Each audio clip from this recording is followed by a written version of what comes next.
Hello दोस्तों, कैसे हो आप सभी। आज मैं आपके लिए कहानी लेकर आई हूँ अफसोस। पायल और मैं एक ही मकान में अलग अलग फ्लोर में रहते हैं।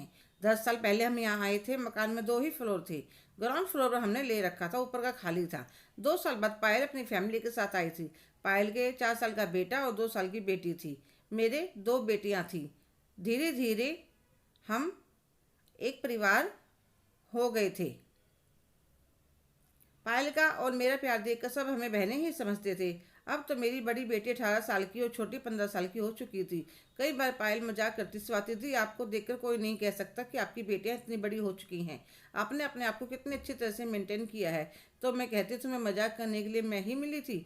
दोनों में से कोई भी जब कुछ खास बनाता तो सब एक ही जगह बैठ कर खा लेते थे। एक दिन पायल रोती हुई नीचे आई। दीदी, मेरी मम्मी की तबीयत बहुत खराब है। मेरे बड़े भैया कह रहे थे, डॉक्टर ने जवाब दे दिया है।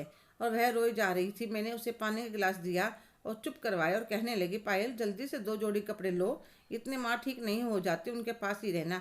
पर दीदी, यह तो उड़ीसा गए हैं कंपनी की तरफ से। बच्चों का फाइनल पेपर चल रही हैं। कोई बात नहीं, इतने सुनी नहीं आता, तुम चली जाओ। बच्चों की बिल्कुल भी चिंता मत करो, मैं सब संभाल लूंगी। पर दीदी, आप अकेले इतना काम, कोई बात नहीं पायल, सब मैनेज हो जाएगा। जाओ तुम अपने कपड़े बैग में डालकर ले आओ। इतनी देर में वह उसके लिए एक पानी की बोतल और 4 पराठे अचार के साथ पैक कर देती हूँ। अपना सामान लेकर वह नीचे आती है तो मैं उसे देते हुए कहती हूँ, रास्ते में खा लेना। और उसे भेज कर अपने कमरे में आकर लेट जाती हूँ। बच्चों का स्कूल और कॉलेज से आने में काफ़ी समय था। आज पायल को देखकर मुझे पुरानी बात याद आ रही थी।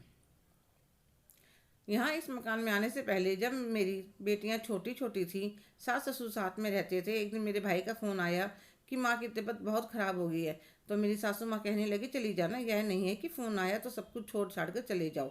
सारा काम निपटा लो फिर चली जाना। भाई की कहीं फ़ोन आए, बहुत जल्दी जल्दी काम कर पर इतनी पहुँची। माँ अंतिम सांस ले चुकी थी। उस बात की टीस मेरे मन में आज भी है। और मैं आज तक अपने आप को माफ़ नहीं कर सकी। क्यों नहीं कहा कि मुझे जाना है। कई बार तो ऐसा महसूस होता है कि मेरी माँ की आंखें मेरा इंतजार देख रही हैं। कभी कभी एक रोत होने पर बहुत गुस्सा आता है। इसलिए मैं नहीं चाहती थी कि पायल उस दर्द से गुजरे। पायल के पति सुनील भी टूर से आते ही चले गए थे। पायल की माँ बच ना सकी। पायल 1 हफ्ते बाद वापस आ जाती है, मेरे गले लगकर बहुत रोती है।